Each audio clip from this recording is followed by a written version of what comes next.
എല്ലാവർക്കും വളരെ സന്തോഷത്തോടെ തിരുനാളായ ഈസ്റ്ററിൻ്റെ എല്ലാവിധ ആശംസകളും പ്രാർത്ഥനകളും നേരുന്നു. ഇന്ന് ജന്മദിനം ഓർക്കുന്നവരെയും വിവാഹവാർഷികം, പൗരോഹിത്യത്തിൻ്റെ സന്യാസത്തിൻ്റെയും ആനിവേഴ്സറിയും ജൂബിലിയും ഒക്കെ ആഘോഷിക്കുന്ന എല്ലാവർക്കും ആശംസകളും നന്മകളും പ്രാർത്ഥനകളും നേരുന്നു. 1977 ജെറി ലണ്ടൻ സംവിധാനം ചെയ്ത ഒരു ആംഗ്ലേയ ചിത്രമുണ്ട്, ഒരു ഇംഗ്ലീഷ് പടമുണ്ട്, ദ വേൾഡ് ഇൻ ഡാർക്ക്നെസ്, ലോകം ഇരുട്ടിൽ. ഈ സിനിമയുടെ ഉള്ളടക്കം ഇതാണ്: ഒരു ഭൂഗർഭ ശാസ്ത്രജ്ഞൻ ഈശോ ഉയർത്തെഴുന്നേറ്റില്ല എന്ന് ഗവേഷണം നടത്തുകയാണ്. അദ്ദേഹം പറഞ്ഞു, ഈശോ ഉയർത്തെഴുന്നേറ്റില്ല, അത് ഞാൻ കണ്ടുപിടിക്കും, ഞാനത് തെളിയിക്കും. അങ്ങനെ കാൽവരിയിൽ അരിമത്തെക്കാരൻ ജോസഫിൻ്റെ കല്ലറയെ ലക്ഷ്യമാക്കി അയാൾ ഗവേഷണം ആരംഭിക്കുകയാണ്. ഓരോ ദിവസവും നമ്മുടെ സീരിയൽ പോലെ ആൾക്കാരിങ്ങനെ സസ്പെൻസായിട്ട് ആകാംക്ഷയുടെ അടുത്ത ദിവസത്തിനായിട്ട് കാത്തു നിൽക്കുകയാണ്. സോഷ്യൽ മീഡിയയിലൂടെ ഓരോ ദിവസവും എല്ലാവരെയും ആകർഷിക്കുന്ന രീതിയിൽ അദ്ദേഹം സന്ദേശം ഇട്ടുകൊണ്ടിരിക്കുകയാണ്. ഒടുവിൽ അദ്ദേഹം പറഞ്ഞു, ഞാൻ അരിമത്തെക്കാരൻ ജോസഫിൻ്റെ കല്ലറ, യേശുവിൻ്റെ കല്ലറ കണ്ടെത്തി. അതിൽ അവശേഷിച്ച ജീർണിച്ച ഒരു ശരീരവും യേശുവിൻ്റെ ശരീരം കണ്ടെത്തി എന്നുള്ളത് പറഞ്ഞു. ഇത് കേട്ട ആഗോള സഭ വിശ്വാസികൾ പരിഭ്രാന്തരായി. പള്ളികൾ, കോൺവെൻറ്റുകൾ, സെമിനാരികളെല്ലാം അടച്ചു. യേശുവിൻ്റെ ചിത്രമെടുത്ത് വലിച്ചെറിഞ്ഞു, കുരിശുകൾ വലിച്ചെറിയപ്പെട്ടു. കാരണം അവരുടെ വിശ്വാസം വ്യർത്ഥമാണ്. എല്ലാവരും ശോകമുഖമായി അദ്ദേഹത്തിൻ്റെ ഗവേഷണശാലയിലേക്ക് നടന്നു നീങ്ങുകയാണ്. അതിൻ്റെ ക്ലൈമാക്സിൽ അവരെത്തിച്ചേർന്നപ്പോൾ ഈ ഗവേഷകൻ മരണക്കിടക്കയിലാണ്. ആൾക്കാർ ചോദിച്ചു, എവിടെയാണ് യേശുവിൻ്റെ ശരീരം? അദ്ദേഹം വളരെ സങ്കടത്തോടെ പറഞ്ഞു, ഞാനൊരു പച്ചക്കള്ളം പറഞ്ഞതാണ്. യേശുവിൻ്റെ കല്ലറ കണ്ടുപിടിച്ചത് ശൂന്യമായിരുന്നു.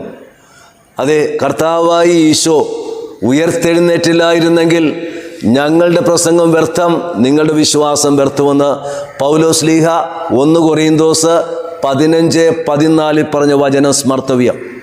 The core and cream of Christianity is the resurrection. കത്തോലിക്ക സഭയുടെ അന്തസത്ത, അതിൻ്റെ അടിസ്ഥാനം യേശുവിൻ്റെ ഉത്ഥാനമാണ്. God has shocked the world not with a bomb but with an empty tomb. ദൈവം ലോകത്തെ കിടിലം കൊള്ളിച്ചത് ബോംബ് കൊണ്ടല്ല, മറിച്ച് ശൂന്യമായ ഒരു കല്ലറ കൊണ്ടാണ്. അതേ, ശൂന്യമായ കല്ലറയാണ് നമ്മുടെ വിശ്വാസത്തിൻ്റെ അടിസ്ഥാനം. ഉത്ഥാനം എന്ന് പറയുന്നത് 3-ാം ദിനത്തിൻ്റെ ആഘോഷമാണ്. അത് പ്രത്യാശയുടെ ആഘോഷമാണ്.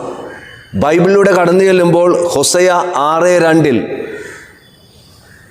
ഉയർപ്പിനെക്കുറിച്ച് ആദ്യമായിട്ട് പറയുന്നത് നമുക്ക് കാണാൻ സാധിക്കും. ഞാൻ നിങ്ങളെ ഉയർപ്പിക്കുമെന്നുള്ളൊരു വലിയ പ്രത്യാശ നൽകുന്നത്. ആ പ്രത്യാശയാണ് 3-ാം പക്കത്തിൽ 3-ാം നാളിൽ കാണുന്നത്. ഒരു 5 തലങ്ങൾ ബൈബിളിൽ കാണാൻ സാധിക്കും.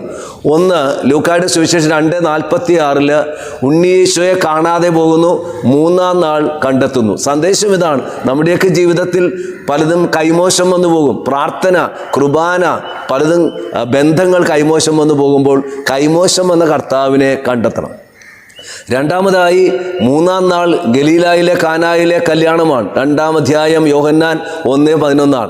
അവിടെ കുറവ് നിറവായിട്ട് മാറുകയാണ് ആ 3-ാം നാളിൽ സംഭവിക്കുന്നു. വലിയൊരു അത്ഭുതമാണ്. ദൈവത്തെ അതിഥിയായി സ്വീകരിക്കുന്ന കുടുംബത്തിനുണ്ടാകുന്ന ആ ഒരു പ്രത്യാശയുടെ 3-ാം നാൾ. മൂന്നാമതായി നമ്മൾ കാണുന്നത് ഒരു പള്ളിമുറ്റത്താണ്. ആ പള്ളിമുറ്റത്ത് കർത്താവ്, നിങ്ങൾ ഈ ദേവാലയം തകർക്കുവിൻ, 3 ദിവസം കൊണ്ട് ഞാനിതിനെ സമുദ്ധരിക്കും. 3-ാം പക്കത്തെക്കുറിച്ച്, 3-ാം നാളിനെ കുറിച്ചാണ്. അത് ശരീരമാകുന്ന ആലയത്തെക്കുറിച്ചാണ്. ശരീരം ആത്മാവസിക്കുന്ന ഇടമാണ് എന്നുള്ള വലിയൊരു ബോധ്യപ്പെടുത്തലാണ്. 4-ാമത്തത് യോനായുടെ പുസ്തകമാണ്. 3-ാം പക്കം യോന ഇതാ നിനീവെ തീരത്തേക്ക് വന്ന് വചനം പ്രഘോഷിക്കുകയാണ്. ഇവിടെ നമുക്ക് കാണുന്ന ദൈവവിളിയുടെ ആ ഒരു അടിസ്ഥാനം മനസ്സിലാക്കുന്നതാണ്. അവസാനമായി 3-ാം നാൾ കർത്താവ് അരുൾ ചെയ്തതുപോലെ ഉയർത്തെഴുന്നേൽക്കുന്നു. അങ്ങനെ 5 3-ാം പക്കങ്ങൾ വിശുദ്ധ ഗ്രന്ഥത്തിൽ നമുക്ക് കാണാൻ സാധിക്കും. ഇനി മറ്റൊരു ചിന്ത, യോഹന്നാൻ്റെ സുവിശേഷം 20:6-7 നമ്മൾ വായിച്ചു വിട്ടതാണ്. വായിച്ചു വിട്ട വചനം എന്താണ്? കച്ച അവിടെ കിടക്കുന്നതും തലയിൽ കെട്ടിയിരിക്കുന്ന തൂവാല കച്ചയോടുകൂടെ അല്ലാതെ തനിച്ച് ഒരിടത്ത് ചുരുട്ടി വെച്ചിരിക്കുന്നവർ കണ്ടു. ഇത് നമ്മൾ പലവട്ടം വായിച്ചു വിട്ടതാണ്. എന്താണ് ഇതിൻ്റെ അർത്ഥം? ആരാണ് ഈ തൂവാല, തലയിൽ കെട്ടിയിരുന്ന തൂവാല ചുരുട്ടി മടക്കി വെച്ചത്? അതിന് ഭയങ്കര ദൈവശാസ്ത്രപരമായിട്ടുള്ള അർത്ഥമുണ്ട്. ഇത് മനസ്സിലാക്കണമെങ്കിൽ സുവിശേഷത്തിൽ തന്നെ ലൂക്കായുടെ സുവിശേഷം 17-ാം അധ്യായം 7-10 വായിച്ചാൽ മതി. യഹൂദ പാരമ്പര്യമനുസരിച്ച്, ഹെബ്രായ സംസ്കാരമനുസരിച്ച് ഒരു യജമാനൻ മേശയിൽ വരുമ്പോൾ, ഭക്ഷണമേശയിൽ വരുമ്പോൾ, ആ വേലക്കാരൻ കാര്യസ്ഥൻ A to Z ഒരുക്കി വെച്ചിട്ട് കണ്ണെത്താ ദൂരത്ത് പോയി നിൽക്കണം. അവിടെ മടിയിലിടാൻ ഒരു തൂവാല ഉണ്ടാവും. യജമാനൻ തിന്ന് തൃപ്തിയായി കഴിഞ്ഞാൽ തൂവാല മടക്കി അവിടെ ഇട്ടാൽ, ചുരുട്ടിയിട്ടാൽ, മടക്കിയല്ല ചുരുട്ടിയിട്ടാൽ അതിൻ്റെ അർത്ഥം ഐ ആം ഫിനിഷ്ഡ്, ഞാൻ ഭക്ഷണം കഴിച്ചു കഴിഞ്ഞു, നിനക്ക് വന്ന് റീഅറേഞ്ച് ചെയ്യാം.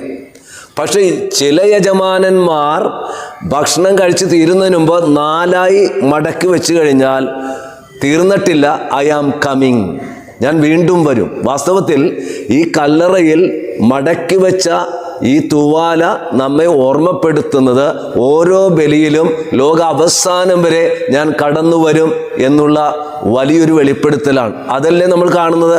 എമ്മാവുസിലേക്ക് പോയി ശിഷ്യന്മാരുടെ മധ്യേ ഈശോ കടന്നു വരുന്നു. അവിടെ അപ്പം മുറിക്കുന്നു. 11 പേരുടെ മധ്യേ 7 പേര് വലയെറിഞ്ഞ് നിരാശപ്പെട്ടിരിക്കുമ്പോൾ ഒരമ്മയെപ്പോലെ പ്രാതലൊരുക്കി കാത്തിരിക്കുന്ന കർത്താവ് സൂചന. ഇന്നും ലോക അവസാനം വരെ, ഈ ഒരു സെക്കൻഡ് കമ്മിങ് വരെ കർത്താവ് ഓരോ ആൾത്താരിലും വന്നുകൊണ്ടിരിക്കുകയാണ്. അടുത്തത് പ്രത്യാശയാണ് നമുക്ക് നൽകുന്നത്. ഈ തീർത്ഥാടന മത്സരം റോമാലേഖനം 5:5. പ്രത്യാശ നമ്മൾ നിരാശപ്പെടുന്നില്ല. നമുക്കൊക്കെ സുപരിചിതമായൊരു പാട്ടുണ്ട്, ഒരു മഴയും തോരാതിരുന്നിട്ടില്ല. ഇത് വൈറലായിട്ടുള്ളൊരു ഒരു പാട്ടാണ്. ഇതിൻ്റെ ചരിത്രം ഒരു സജിയച്ചനാണ്. അദ്ദേഹം വെല്ലൂർ ആസ്പത്രി കിടക്കുകയാണ്. ബ്രെയിൻ ട്യൂമറാണ്. 33 സെഷൻസാണ്. 33 റേഡിയേഷൻസ് വേണം. നമുക്കറിയാം, റേഡിയേഷൻ വന്നു കഴിഞ്ഞാൽ, പ്രത്യേകിച്ച് തലയാകുമ്പോൾ വല്ലാതെ പ്രയാസപ്പെട്ട് നിരാശപ്പെട്ടിരിക്കുമ്പോൾ നമുക്കെല്ലാവർക്കും സുപരിചിതനായ ബോബി ജോസ് അച്ഛൻ്റെ ഒരു പുസ്തകം കിട്ടുകയാണ്. അതിലെ ചെറിയൊരു സംഭവമാണ് അച്ഛൻ്റെ ജീവിതത്തിൽ പ്രത്യാശ, ഒരു ഉയർത്തെഴുന്നേൽപ്പ് നൽകിയത്. അതിങ്ങനെയാണ്. 2 പേര് ദേവാലയത്തിൽ പോകുന്നു.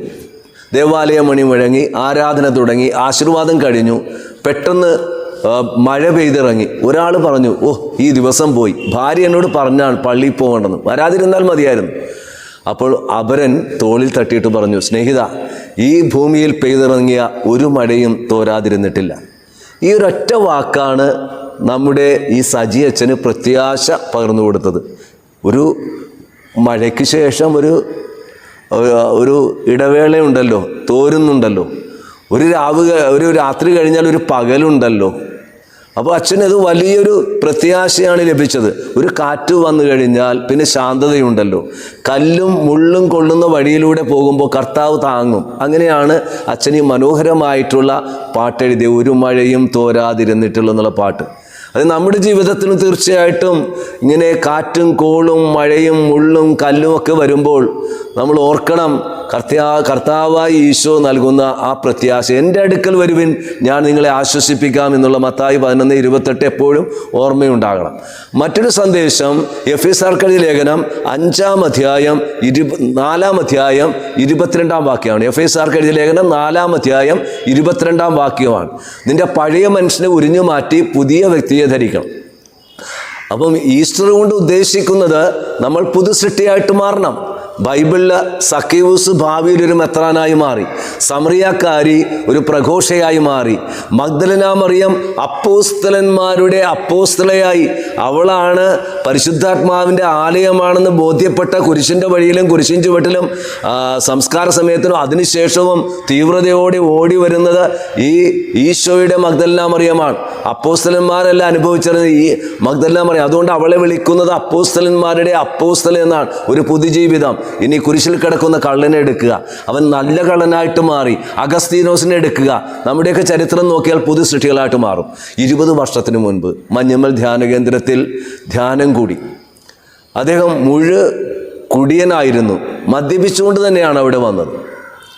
അതിനുശേഷം എല്ലാ വർഷവും അയാൾ ധ്യാനം കൂടാൻ പറ്റും. ഇന്നലെ അയാൾ ഫോൺ ചെയ്ത് പറഞ്ഞു, അച്ഛാ, എൻ്റെ മദ്യപാനം നിർത്തിയിട്ട് 20 വർഷമായി, ഞാൻ ഉയർത്തെഴുന്നേറ്റിട്ട് 20 വർഷമായി എന്ന് അദ്ദേഹം പറയുകയായിരുന്നു. കഴിഞ്ഞ വർഷം നോയമ്പ് കാലം ആരംഭിച്ചപ്പോൾ വീട്ടിലുള്ള മക്കൾ പറഞ്ഞു, അച്ഛാ, അപ്പച്ചനൊരിക്കലും നോയമ്പ് കാലത്തും അല്ലാത്ത സമയത്തും പ്രാർത്ഥിക്കാൻ വരില്ല, ഒന്നിനും വരില്ല, ഞങ്ങൾ ഒരുമിച്ച് ഉണ്ണാറില്ല, ഒരുമിച്ച് പ്രാർത്ഥിക്കാറില്ല, ഒരുമിച്ച് ഭക്ഷിക്കാറില്ല എന്ന് പറഞ്ഞു.